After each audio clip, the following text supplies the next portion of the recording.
Halo guys, belakangan ini kita dengar kasus Vina sedang heboh ya, viral dan banyak diberitakan. Terutama kasusnya agak menarik menurut saya adalah Peggy Setiawan, itu yang diduga atau disangka merupakan korban salah tangkap ternyata belakangan ini oleh polisi imbas dari kasus Vina ini tadi. Nah, kalau memang benar Peggy adalah korban salah tangkap, upaya apa yang bisa dilakukan oleh korban salah tangkap sebenarnya guys? Terus berapa ganti rugi korban salah tangkap, terus upaya apa yang bisa dilakukan oleh korban salah tangkap agar itu bisa diproses gitu. Oke, kita akan jawab beberapa pertanyaan di video kali ini guys, pertanyaan ini tadi.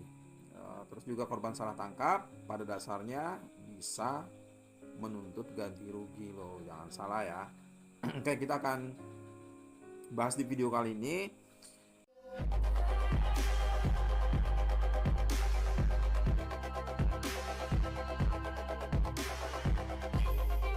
Ketentuannya itu bisa kita lihat dalam pasal 95 guys, ayat 1 KUHP, yang bunyinya itu tersangka, terdakwa atau terpidana itu berhak menuntut ganti kerugian karena ditangkap, ditahan, dituntut dan diadili atau dikenakan tindakan lain ya tanpa alasan berdasarkan undang-undang atau karena kekeliruan mengenai orangnya atau hukum yang diterapkannya. Nah, itu bunyi pasalnya.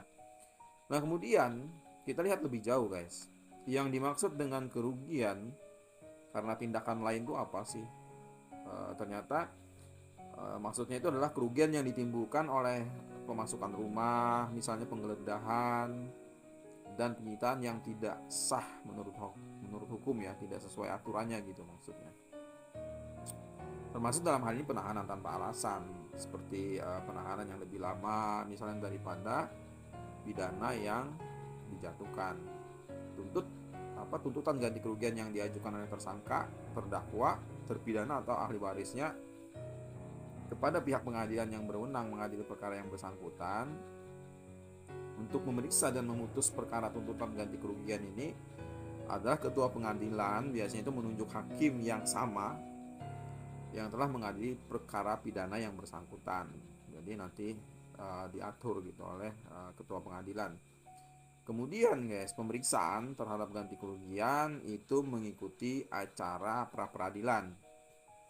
Jadi pengaturan lebih lanjut mengenai ganti kerugian ini diatur dalam pasal 7 Peraturan Pemerintah Nomor 92 Tahun 2015 yang eh, menerangkan di ayat 1 bahwa tuntutan ganti kerugian hanya bisa diajukan dalam waktu paling lama 3 bulan terhitung sejak tanggal petikan atau salinan putusan pengadilan yang telah memperoleh kekuatan hukum tetap diterima. Kemudian di ayat 2-nya itu dalam hal tuntutan ganti kerugian tersebut ya, itu diajukan terhadap perkara yang dihentikan pada tingkat penyidikan atau tingkat penuntutan sebagaimana dimaksud dalam pasal 77 huruf B KUHP, maka jangka waktu 3 bulan itu dihitung dari saat tanggal pemberitahuan penetapan pra peradilannya. Nah, itu ayat dari PP-nya. Nah, kemudian ganti kerugian korban salah tangkap itu bisa diberikan atas dasar pertimbangan hakim. Jadi dalam hal hakim misalnya mengabulkan atau menolak tuntutan ganti kerugian, maka alasan pemberian atau penolakan itu dicantumkan dalam penetapannya guys. Kemudian kita lihat lagi pada bagian penjelasan di pasal 8 ya, ayat 1 Peraturan Pemerintah Nomor 27 Tahun 1983. Itu diuraikan. Jadi dalam menetapkan dikabulkan atau tidaknya tuntutan ganti kerugian tadi, hakim mendasarkan pertimbangannya kepada kebenaran dan keadilan, guys. Sehingga dengan demikian tidak semua tuntutan ganti kerugian itu akan dikabulkan oleh hakim. Jadi hakim juga menilai, memilah, memilih, kemudian menafsirkan dan kemudian kembali ke hakim untuk memutuskan menerima atau menolaknya. Misalnya nih ya, apabila tuntutan itu didasarkan atas hal yang menyesatkan misalnya atau bersifat menipu, maka tepat kalau tuntutan yang seperti itu kemudian ditolak oleh hakim. Terus kalau kita ke nilai nominal, berapa sih ganti rugi korban salah tangkap ini sebenarnya? Kita lihat besarannya guys. Jadi nominal ganti kerugian berpedoman itu di pasal 9 PP nomor 92 tahun 2015 ya.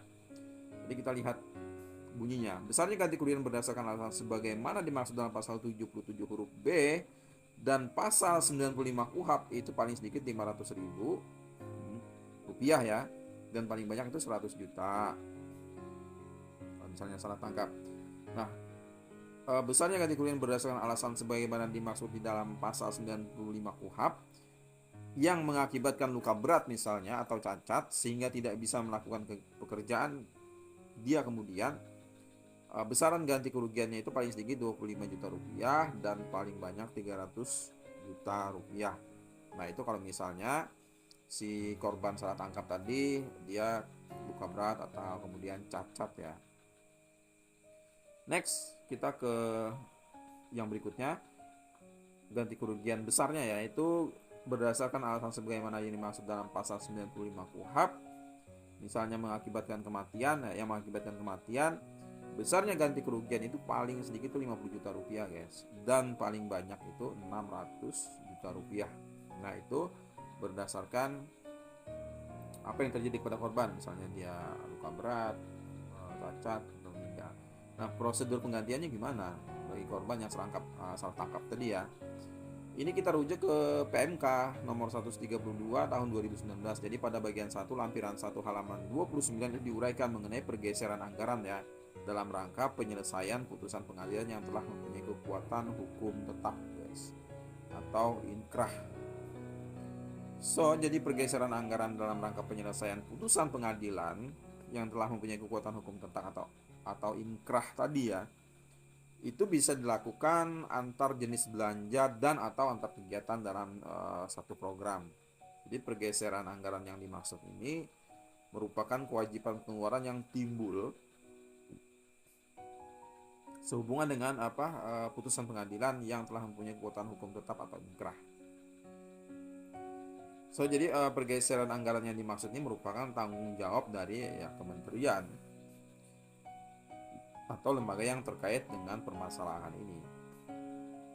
Nah, ketentuan ini bisa digunakan untuk penyelesaian revisi berupa pembayaran ganti kerugian si korban salah tangkap tadi. Nah, itu guys, beberapa pertanyaan yang kita jawab di video kali ini. Gimana pendapat kalian? Silahkan masukkan di kolom komentar.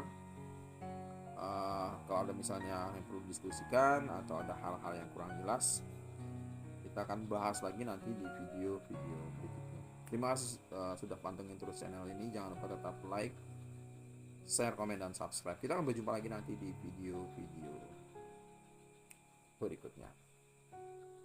Terima kasih.